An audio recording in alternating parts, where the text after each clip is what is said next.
자, 시작하겠습니다. 사람이 살아가면서 그냥 강남 울려 필복 장삼 이삼 보통 사람이죠. 보통 사람 이렇게 살아가려면 좀 나빠도 괜찮아요. 좀 나쁜 사람도 괜찮아. 나쁜 놈도 있고 좋은 놈도 있는 거예요. 그러나 한 집단의 한 공동체의 최고 통치자가 된다.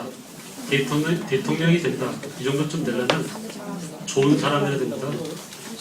최고 통치자가 좋은 사람이라야 전체 국민들이 행복한 삶을 살 수 있어요. 그죠? 최고 통치자가 나쁜 놈이면 계속 힘들어요. 그러니까 박정희 그냥 뭐 경제건설 말도 안 되는 소리 걷는 거야. 아까도 봤다시피 제2공화국 때 완성된 경제개발 5개년 계획. 이 5개년 계획에 의해서 여러분이 해봐서 알잖아. 공부 계획을 세워놨죠? 계획을 세웠어도 실천할 수 없는 경우가 많잖아요. 중요한 것은 뭐라고 그랬어요? 실천입니다. 실천. 그것을 실천해 낼 수 있는 역량 있는 교육받은 노동의 질이 우수한 국민이 있었기 때문에 가능한 겁니다. 알겠죠? 그리고 지금 우리가 박정희 정권 때를 보지만 봐봐요. 월남에다가 젊은이를 수출해가지고 그들의 인력을 송출해서 그죠? 핏값으로 벌어들인 외화입니다. 외화벌이를 북한만 하고 있는 게 아니라 우리도 그때 외화벌이 삼아서 파병을 한 거예요. 알겠죠? 그것뿐이 아닙니다. 또 뒤에 훗날에 이란이라든지 이란 알았어요? 중동에 엄청나게 많은 우리 노동자들을 파견했습니다. 중동 건설 붐이 일어가지고 그래서 이란하고 그 뒤에 사이가 안 좋아졌거든요. 근데 우리나라 서울 강남 한복판에 이란의 수도인 테헤란로가 있어요. 그게 우리가 그 당시 이란에 수교를 맺고 우리 인력을 파견하고 돈을 많이 벌어들인 그것에 대한 보답으로 테헤란로를 만들어준 거예요. 아이러니죠. 그죠? 아이러니죠. 그런 상태에서 박정희 때는 경제가 많이 성장했어요. 특히 수출 드라이브 정책을 써가지고 수출만이 살 길이다 이렇게 해서 처음에는 뭐 1억 불, 10억 불, 100억 불 이렇게 해가지고 100억 불까지 올라갔습니다. 수출량이 어마어마한 증가죠. 그래서 그 100억 불 올라가니까 한강의 기적이라는 소리가 나왔었어요. 한강의 기적이라는 소리가. 우리는 왜 그걸 아느냐? 극장 가잖아요. 대한뉴스가 있어가지고 극장 보기 전에 맨날 그걸 다 해줘서 전 국민들이 다 그런 내용들을 봐야 됩니다. 알았어요? 그래서 그 성과나 업적이 과대 포장돼서 국민들한테 일방적으로 주입돼가지고 지금 할배들 있잖아요. 70 먹고 80 먹은 할배들이 대통령은 박정희처럼 해야 돼 이런 인식이 머릿속에 틀어박혀 있는 거예요. 알았어요? 깜짝 놀랐어요. 우리 형도 70살이 넘었는데 설마 개를 찍었으려고 생각했는데 찍었대. 알았어요? 아 그래서 이거 큰일 났구나. 난리 났구나 이거.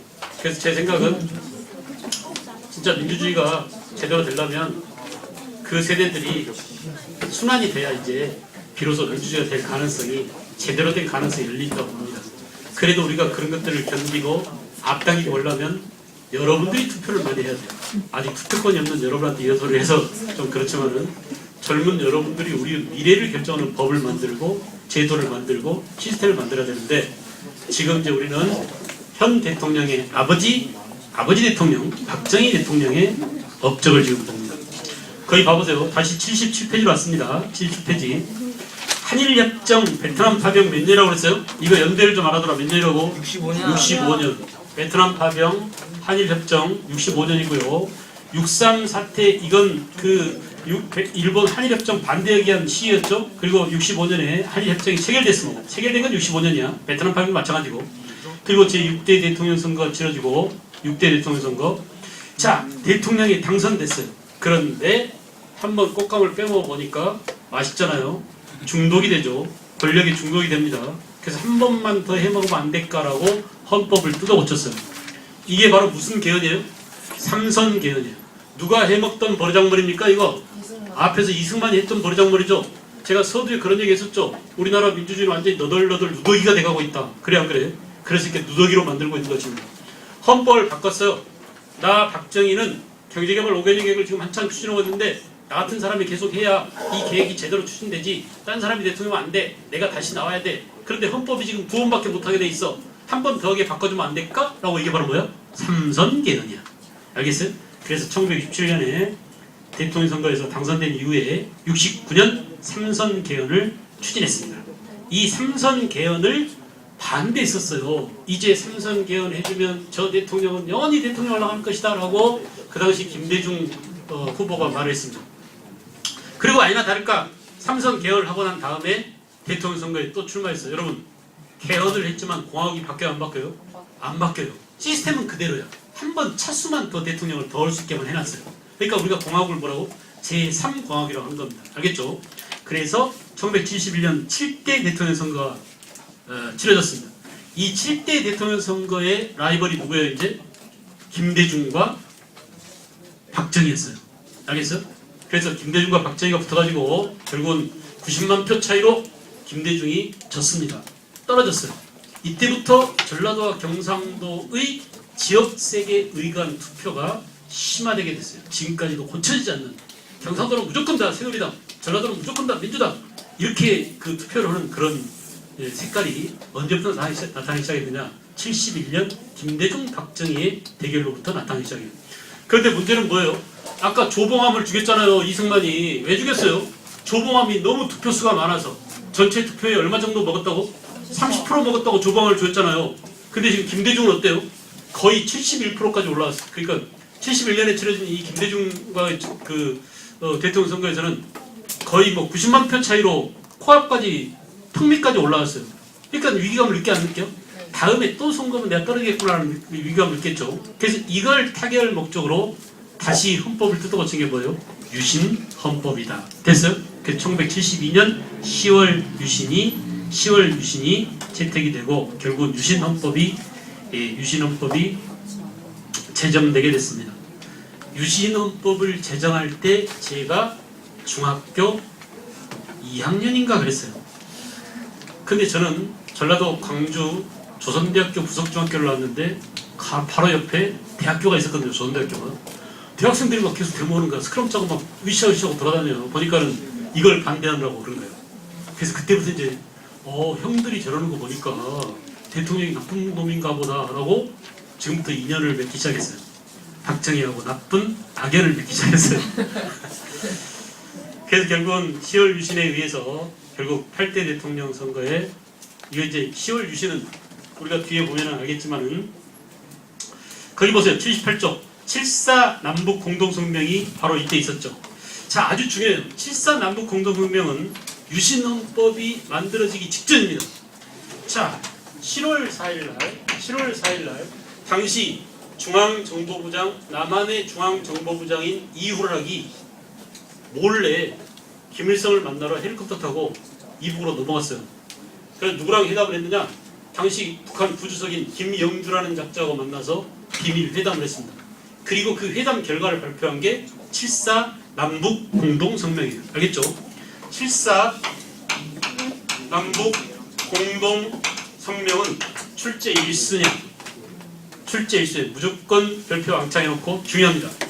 자, 남북이 통일 3원칙, 세 가지 통일 원칙을 발표했죠? 알겠어요? 7.4 남북 공동성명에서 주장한 내용이 뭐라고? 평화통일, 자주적 통일, 민족적 대단결. 알았어요?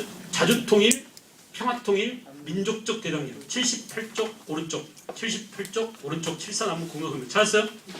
그동안 반독재 투쟁을 했던 민주세력도 크게 환영하게. 무슨 말인지 알겠죠? 야, 드디어 인자 이거 봐 얘들아. 남한과 북한의 대빵들이 만나서 최고 대빵은 김일성하고 그 당시 김일성이 살아있었으니까 남쪽 박정희는 안 만났죠. 누굴 만났어요? 바로 자기 직계 부하들 보낸 거야. 남쪽에는 중앙정보부장, 지금의 국정원장이죠. 이후락이 갔었고 거기서는 김영주라는 작자가 만나가지고 이 7.4 남북 공동성명에 도장을 찍었어요. 발표를 했어요. 그래서 앞으로 우리는 통일하되 평화통일 세 원칙이죠. 자주적인 통일을 하자. 그죠? 또 평화적인 통일을 하자. 그럼 뭐라고요? 우리 민족끼리 대단결하자. 민족 대단결. 자, 이 텍스트 내용만 보면 어때요? 대단히 희망적이죠. 금방 통일될 것 같죠. 전 국민이 열광했어요. 야, 진짜 이제 박정희가 뭔가 제대로 한번 하려나 보다 라고 생각을 했어요. 그런데 통일에 대한 국민들의 희망이 굉장히 높은. 우리가 당시 이것을 통일해도 벌른 거예요. 야, 이제 통일되겠다고 전부 다 이만 쳐다보고 있어. 언제 통일될라나 하고 있는데 뒤에서 무슨 짓을 하고 있었냐. 남쪽 새끼들은 말이에요. 유신 독재를 준비하고 있었어요. 북쪽 새끼들은 말이에요. 김정일로 세습시키는, 알겠어요? 부자 세습 체제를 준비하고 있었어요. 그래서 남과 북이 결국은 에드벌룬만 이렇게 띄워놓고 통일에 대한 기본 원칙을 제시했다라고 띄워놓고 사실은 쟤네들의 꼼수가 뭐야? 남한은 계속 장기 집권을 하기 위한, 북한도 자자손손 전 세계에서 공산주의 사상 유례가 없는 세습 체제를 구축하기 위한 그런 시스템을 만드는데 국민들의 시선을 어디로? 여기로 끌어모으는 역할을 했다. 뭐가? 7.4 남북 공동성명. 알았어요? 무조건 중요합니다. 이 내용을 그냥 객관적인 팩트로 물어봐요. 알겠죠? 그 7.4 공동성명 몇 년이라고 얘들아 언제? 72년. 유신헌법 이전이에요? 이후에요? 이전이야. 그리고 그 뒤에 바로 그해 10월 달에 10월 유신을 발표했습니다. 북한은 김정일로 이어지는 부자 세습 체계를 완전히 구축했어요. 사회주의 헌법을 새로 만들어서 세습 체제를 구축했습니다. 이렇게 남과 북의 민중들은 통일의 그 미끼에 속아가지고 장기 집권 체제를 남북이 각각 만드는데 속아 넘어갔다. 알겠죠? 자, 다 봤습니다. 그 다음에 삼선 개헌 과정이 있고요. 그 다음에 다음 페이지로 한번 가볼까요? 제4공화국 유신체제. 지난 정권까지는 유신헌법이 시험에 잘 나왔어요. 비판하고 까는 내용이 나왔는데 나올까요? 안 나올까요? 안 나와요. 절대 안 나옵니다. 100% 단을 알아서 지금 이 정권에서는 수능 문제에 유신헌법이 나오지 않을 것 같아요. 알겠죠? 박정희의 경제적 업적 이런 데 나올 가능성이 커요. 무조건이야 무조건 이거. 왜? 대통령이 설마 이런 데까지 신경 쓰려고 신경 안 씁니다. 밑에 놈들이 어용학자들이 알아서 다 기는 거예요. 알았어요? 알아서 기는 거예요. 그래도 봅시다 우리는. 제4공화국 유신체제. 자 여러분 유신체제는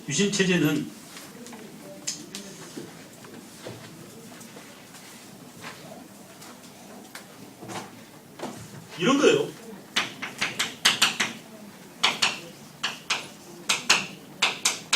달라진 점이 뭐냐? 첫째, 대통령 직선제요, 간선제요? 봐봐 얘들아, 이런 언어적 표현에 익숙해져야 돼. 유신체제는 대통령 직선제야, 간선제야? 직선. 왜 말을 못해? 대통령 직선제요, 간선제요? 국민이 대통령을 뽑았어요. 통일체 국민회의라는 대통령 뽑는 기구를 따로 뒀어요. 따로 두었어요. 그러니까 대통령 뭐라고? 간선제라는 이 언어적 표현. 알았냐? 이 언어적 표현. 그리고 대통령을 간접적으로 선출하기 위한 그 선출 기관이 뭐라고요? 통일 주체 국민 회의였다. 그렇게 대통령을 뽑았습니다. 여기 이 통일체 국민회의 대의원들이 충무체육관이라고 또 알죠? 충무체육관. 그 뭐죠? 족발 많이 파는 장충동? 거기 장충체육관이죠? 장충체육관이죠? 이 장충체육관에서 대통령을 뽑았는데 그러니까 체육관 대통령이라고 했어요. 체육관에서 대통령을 선출한 체육관 대통령이라고 했어요. 대통령 선거를 하면은 몇 퍼센트가 나오냐? 99.97% 이렇게 나와요. 이럴 수가 있어요? 민주주의 체제에서 이런 선거 결과가 나올 수 있습니까? 이건 완전히 북한하고 똑같은 거야. 북한하고 다를 바 하나도 없어요. 알겠죠? 이렇게 말이야. 이렇게 대통령 간선제에 의했습니다. 두 번째는 뭐냐? 입법부를 장악했습니다. 대통령이 임명하는 국회의원이 있었어요. 이해가세요? 국회의원 정수의 3분의 1을 대통령이 임명했어요. 무슨 말 알겠어? 얘들을 뭐라고 하느냐? 유신정회. 줄여서 유정회 의원이라고 했어요. 이 사람들은 대통령이 안심하고 유신을 추진할 수 있도록 10월 유신을 추진할 수 있도록 유신을 도와주는 친구와 같은 존재들 해가지고 대통령의 권력을 안정적으로 유지하기 위한 입법 활동을 하도록 한다고 해서 유정회 의원들을 국회의원 정수의 3분의 1을 뽑았어요. 입법부 완전히 장악. 그죠? 사법부 아니야 사법부. 대법관 임명.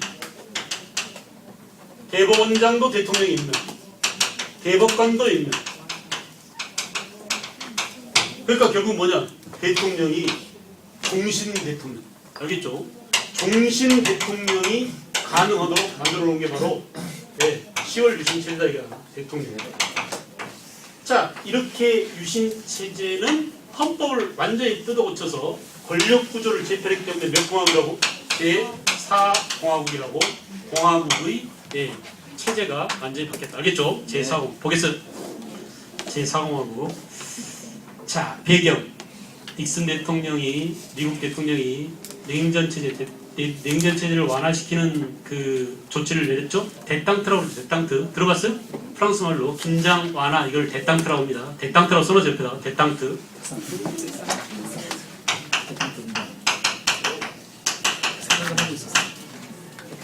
냉전이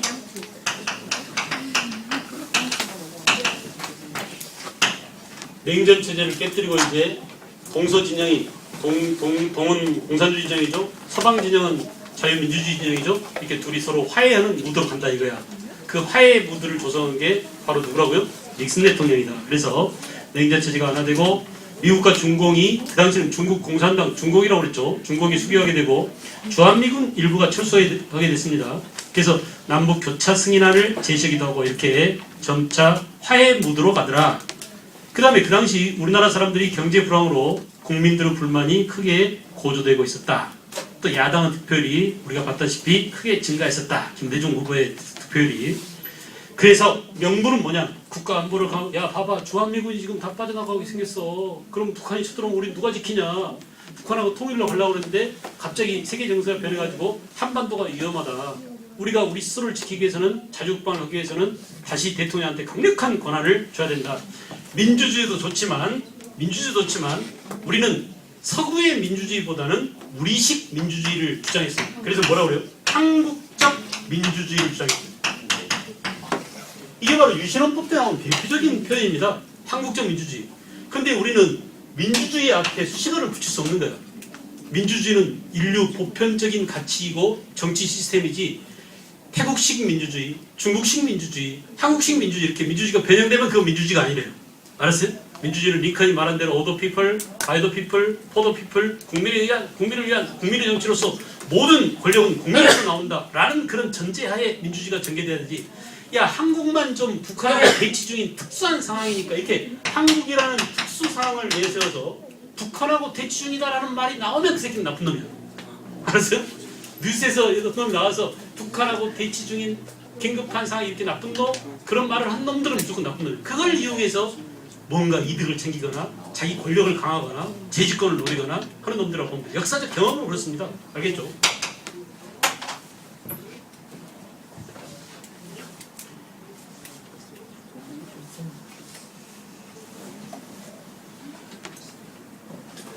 국가 안보를 강화하고 지속적인 경제 성장을 이루고 평화 통일을 위해서 정치 안정이 중요하다는 명분을 위해서 이 명분이에요. 유신헌법을 만든 박정희 정권이 대외적인 위협을 강조하면서 독재 기반을 강화하여 영구집권을 도모했다. 그렇습니다.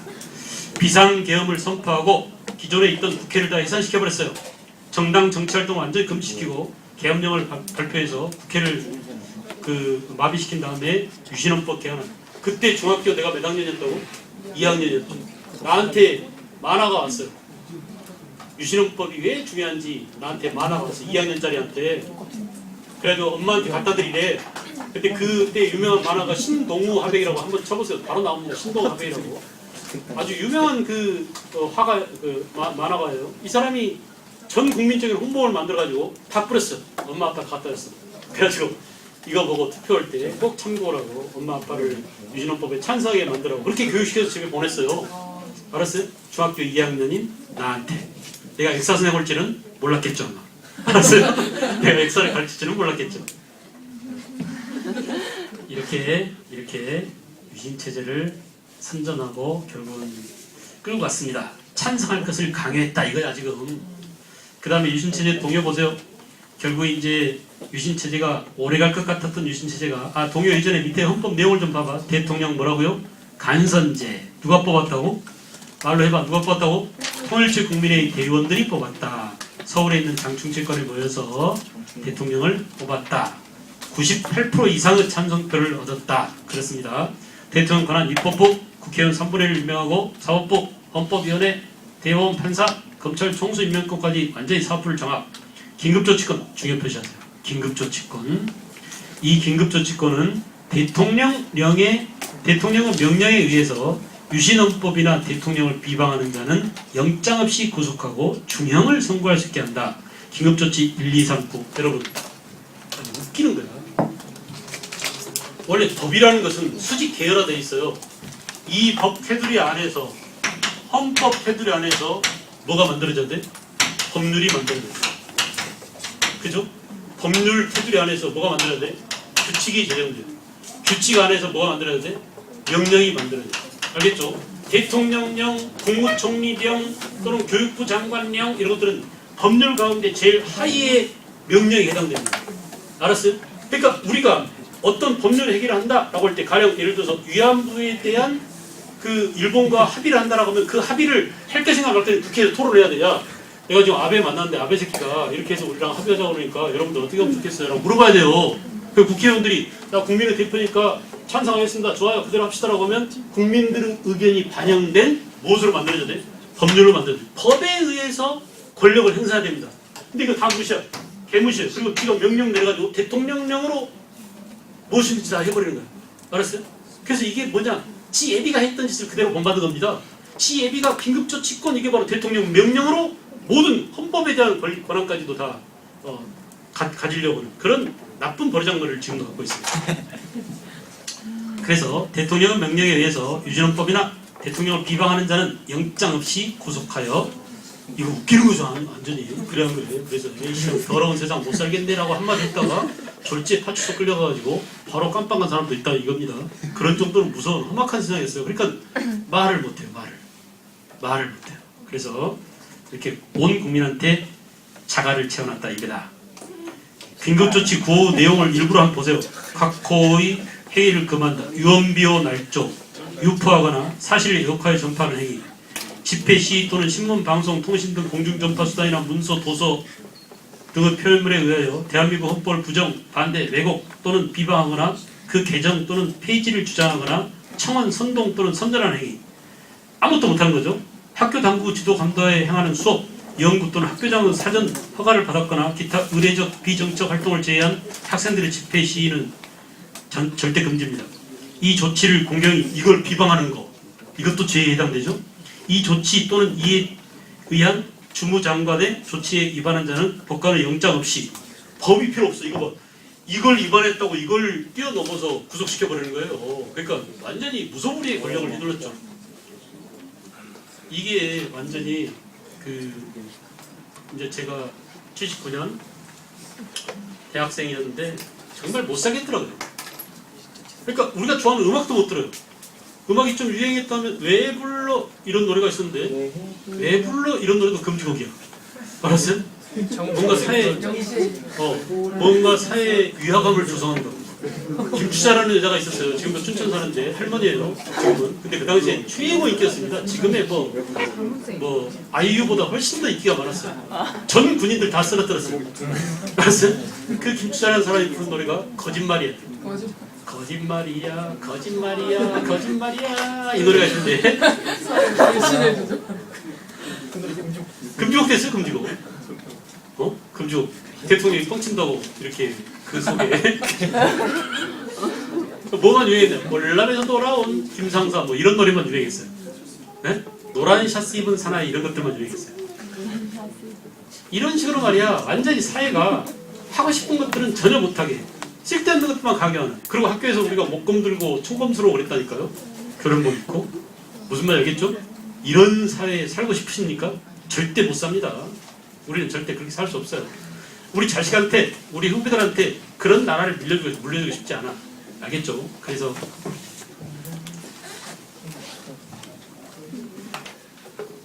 (80페이지로) 갑니다. 1980년 유신체제 몰락을 좀 봐야 되겠죠? 다시 79페이지. YH 여공들이 신민당 당사 점거 농성. YH 여공 주요 표시하세요. 79년입니다. 이제 72년 10월 유신체제가 79년에 무너지려는 조짐이 보이기 시작합니다. 그 당시 이제 여공들이 부당행위를 받고 있던 그 YH라는 무역회사의 여공들이 자기의 노동활동이라든지 임금 체불이라든지 이런 것들을 항의하기 위해서 신민당 당사를 점거하고 있었어요. 근데 경찰이 들어가서 얘들을 진압했습니다. 강제로 끌어냈어요. 그 과정에서 한 명이 뛰어내려서 죽었어요. 알겠죠? 여공 가운데 한 명이 죽었습니다. 이게 바로 유명한 YH 여공 신민당사 점거 농상 사건이에요. 자, 그런데 그 당시 이제 신민당 김영삼 신민당이 아까 뭐라고 그랬죠? 신민당이 민주당에서 갈라져 나온 신파야, 신파. 이게 신민주당이에요. 그러니까 장면계열이죠, 장면계열. 이 김영삼 총재의 국회 제명으로 김영삼의 고향이 어디예요? 마산입니다. 부산 마산. 원래 거제도거든요. 거제도에 자기 그 선산이 있고 그래요. 이 부산 마산 사람들이 김영삼이 국회의원 자격을 박탈당하고 신민당 총재였던 김영삼이 제명당하자 부산 마산에서 먼저 시위가 일어났어요. 그래서 부산 마산 지역에 계엄령이 선포되고 그때 공수부대가 들어가서 탱크로 밀었습니다. 부산 마산을. 알겠죠? 그래서 먼저 부마 항쟁이 있었어요. 다시 1979년 부마 항쟁이 일어났습니다. 이 부마 항쟁 때문에 난리가 났겠죠. 이제 전국적으로 그 당시에 신문에 부산 마산에서 파출소가 습격당하고 불타고 학생들 몇 명이 부상당하고 경찰과 뭐 전선을 뚫고 어디 대학이 나오고 막 이런 얘기 계속 나오니까 또 유수령이 내려지고 계엄령이 내려지고 공수부대가 파견되고 이런 상황에서 대통령 박정희는 근심이 많겠죠. 근심이 많겠죠. 그래서 근심을 달래려고 아가씨 2명을 불러가지고 안기부 안가에서 술을 처먹었어요. 그 먹은 술이 뭐냐? 시바스 리갈이야. 12년산 시바스 리갈. 양주 가운데 난 그때 처음 알았어요. 시바스 지금은 그 마트나 또 뭐죠? 그 홈플러스 이런 데 가면 앉았어. 제일 싼 양주 가운데 하나입니다. 지금 이제 수입 양주들이 워낙 많으니까 옛날에 양주가 거의 없었어요. 그중에 거의 최고급 양주랑 마찬가지였어요. 지금은 시바스 리갈이 싼 양주 틈에 들지만 근데 그 시바스 리갈을 먹고 비가 오면 생각나는 그 사람 노래를 부른 심수봉 할머니하고 그 당시는 아가씨여서 대학생 알겠죠? 심수봉하고 또 뭐 그 연예인 성금잔지 뭔지 그 여인네하고 자 최고 우두머리들이 다 모였어요. 대통령 그 다음에 지금의 국정원장에 해당되는 안기부장 이 사람이 김재규죠? 이 김재규가 대통령을 죽였어요. 박정희를 쏜 사람이 누구예요? 김재규 안기부장이었어요. 그리고 경호실장 차지철 그 다음 비서실장 김계원 그리고 정승화 계엄사령관이 거기에 와 있었는데 참석하진 않았어요. 밖에서 대기 이렇게 해가지고 대통령을 시해했어요. 그래서 결국은 유신체제가 몰락의 길로 가게 되더라. 10월 26일 날 박정희가 피살됐습니다. 하루아침에 갑자기 박정희가 없어져 버린 거예요. 박정희가 있을 그때까지만 하더라도 앞날이 깜깜했어요. 군인들은 진압포로 부산 마산에서 대학생들을 짓밟고 시민들을 총칼로 위협하고 있었고 그 박정희가 언제 대통령을 그만둘지는 몰라요. 그런데 갑자기 10월 26일 날 아침에 딱 뉴스가 나오는데 신문이 시커매가지고 나오는 거예요. 대통령 유고 이렇게 나왔어요. 알겠죠? 그래서 깜짝 놀랐죠? 깜짝 놀랐지만 되게 좋았어요. 그래서 우리는 이제 실컷 술 먹고 축하하고 그래서 일부는 울고불고 난리 난 사람도 있었습니다. 그 사람들이 지금 맹목적으로 박근혜를 지지하는 34%인가 그래요. 알았어요? 그때 어떤 사람들이 자 이렇게 해서 박정희 정권이 끝장이 났습니다. 그리고 1979년 10월 26일이니까 여러분 봐보세요. 10월 26일 날 박정희가 피살당하고 그 해에 박정희 피살 사건을 조사하기 위해서 합동수사본부가 차려졌어요. 합동수사본부는 검찰, 그 다음에 군인, 경찰 이렇게 모여서 박정희 피살자를 조사하기 위한 거죠. 그렇게 해서 모인 게 바로 합동수사본부장인데 그 우두머리가 누구냐? 전두환입니다.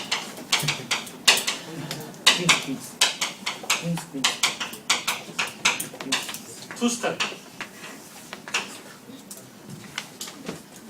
근데 이 자식이 딱 조사해보니까 김재규가 죽은 김재규에 의해서 박정희가 피살당했어요. 이 김재규를 수사하기 위한 합동수사본부 우두머리가 누구라고? 전두환이었어요. 전두환 친구가 누구예요? 노태우. 알겠죠?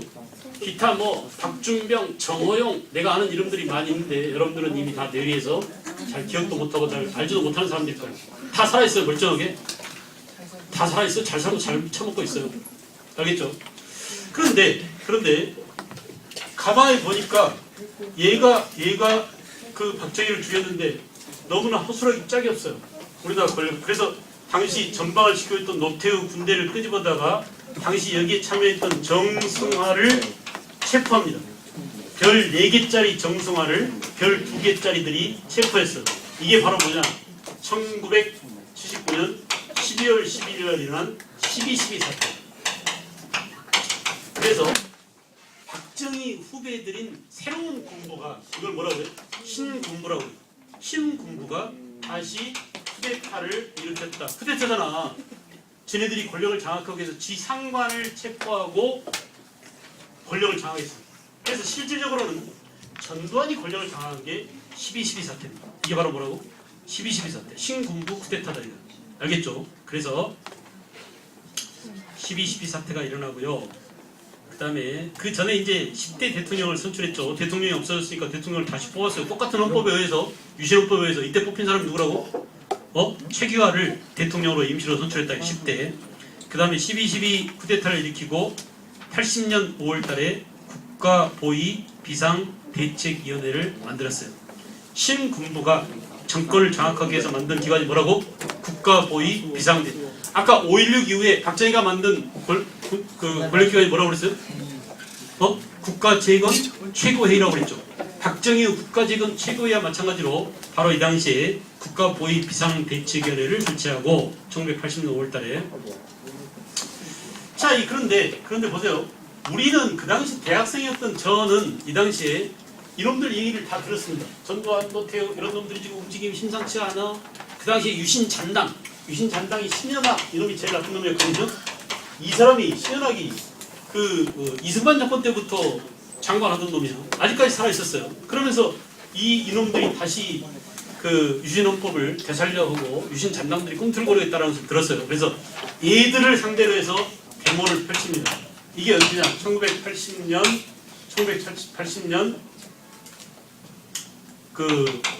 이때를 서울의 봄이라고 해요. 왜 봄이라고 할까요? 그 전에 계속 뭐라고요? 겨울공화국이었거든.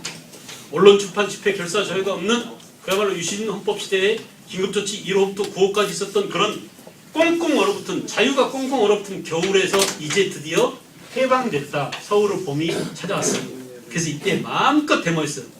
알았어요? 거의 학교 안 나가고 개강해봤자 5월달까지 한 번도 출석도 안 받고 맨날 데모만 하는 그런 시대가 지나갔습니다. 알겠죠? 그리고 1980년 5월 10 며칠 날 서울에서 10만 대군이 모였어요.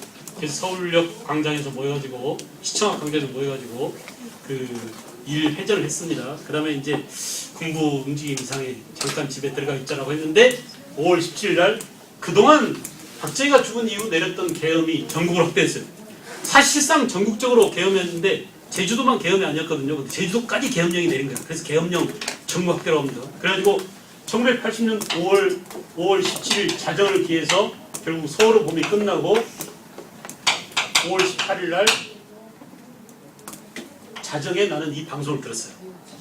5월 17일 날 자정에 방송을 들었는데 전국으로 계엄이 확대했대. 그리고 각 대학에 공수부대가 들어온대요. 그리고 휴교령이 내렸어요. 학교를 못 간다는 거야. 근데 내가 그동안 저지른 죄가 있기 때문에 이때 데모를 워낙 너무 많이 해가지고 학교 가면 죽을 것 같아요. 그래서 집에는 안 들어갔어요. 근데 집에 들어간 애들이 아까 내가 얘기한 3명이 삼천교육대로 다 끌려갔어요. 바로 잡혀가지고 나는 집에 못 갔어요. 그래서 집에 안 가고 어디로 도망갔느냐? 광주로 도망갔어요. 그래가지고 5월 18일 광주에 불소로 들어간 거야. 나를 잡으러 올 수 있겠어요? 없겠어요? 못 잡으러 오죠. 광주가 초단됐는데. 그래서 나만 살았어요. 딴 놈들은 삼천교육대 끌려가고 나만 광주에서 있었어요. 근데 이미 그 소식을 들어가지고 광주 가면 죽을 줄 알아가지고 틀어박혀 있었어요. 그러니까 되게 이제 지금은 집들이 이렇게 안 짓지만 옛날에 단독주택 있잖아요. 이렇게 단독주택 있고 기와가 있잖아요. 기와가 이렇게 그 기와 밑에 이렇게 슬라브처럼 이렇게 나온 게 있어요. 여기 있었어요. 무서워서 못 내려가. 잡히는 대학생 다 죽였거든. 강주에서 대학생 무조건 다 잡아 죽였어요. 그래서 못 내려가고 숨어 있었어요. 근데 실은 이미 강주는 해방구였어요. 그 계엄군들 쫓아내고 강주 시민군들이 총 들고 일어나가지고 계엄군들 강주 밖으로 쫓아내서 그것을 파리 코민하고 비교해서 광주 코민 그래요. 알겠죠? 강주가 해방구였다 이렇게 얘기하는 거야. 완전히 자체적으로 자유가 완전히 부여됐습니다. 사람들이 많이 죽긴 했지만은 그 계엄군의 손길이 미치지 않는 광주 나름대로의 그런 질서를 차지하고 있었어요. 그러니까 강주가 정부군이 없으니까 무정부 상태가 될 것이라고 하잖아. 내가 농담 삼아서 난 무정부주의자라고 했죠. 근데 무정부주의란 뭐냐? 정부가 간섭이 없어도 사람들이 알아서 자기 스스로가 잘 살아가는 그런 상태야. 그것도 한번 맛봤어요. 강주 가서 한번 맛봤어요. 그래가지고 총 들고 다녀도 사람들이 남을 죽이거나 그러냐. 총 들고 다녀도 사람들이 물건을 강탈하거나 뭐 금고를 털거나 이런 일이 전혀 없었어요. 미국에서 LA 폭동이라고 한 번 있었죠. 흑인들이 그 LA에서 폭동을 일으켰는데 난리 났었어요. 그 새끼들이 그냥 폭동 상태가 되고 경찰이 없으니까 그냥 밤새 방황하고 마트 가서 물건 다 훔쳐가고 그랬는데 우리는 전혀 그런 일이 없었어요. 그래서 나는 우리나라 사람들을 믿습니다. 왜? 그런 상태 한번 빠져봤었는데 직접 체험했는데 진짜 우리가 혼돈과 혼란이 와도 우리 국민들은 서로 자제하고 서로 조심하고 남을 배려하고 전부 다 김밥 싸가지고 와서 자기 이도 먹을 게 없는데 나와서 내주고 기름 떨어지면 집에 있는 기름 퍼다가 주고 이런 일들이 벌어지고 이게 얼마나 아름다운 얼마나 선한 백성들이에요. 국민들이 이렇게 선한데 말이야. 리더만 좋은 놈 만나면 우리 국민은 세계 1등 미국, 영국, 프랑스 애들보다 훨씬 더 잘할 수 있는 그런 소지가 있는 DNA가 있는 그런 사람들이에요. 알겠죠? 우리가 한국 사를 다 배웠잖아. 우리 제가회의 알죠? 예? 정상, 화백회의. 그래 안 그래? 민주주의보다 훨씬 더 좋은 그런 역량을 우리 유전자 안에 수천 년 동안 갈고 다듬은 그런 우리 민족의 핏줄 속에 면면이 흐르는 그런 자유와 평화를 사랑하는 그런 유전자가 DNA가 있는 거예요. 알겠죠? 그래서 이런 상태가 올 수 있도록 만들어야겠다는 그런 사명감이 있어요. 알았어요? 그래서 여러분들 시대는 총칼로 위협하거나 언론 출판 집회 결사자를 억압하거나 그런 사회가 아니라 사람들이 평화롭게 그런 상태에서 행복과 또 복지를 구가할 수 있는 그런 사회로 만들어야 되겠죠. 자, 그래서 이제 보세요. 12대 대통령 선거에서 결국은 헌법을 바꾸고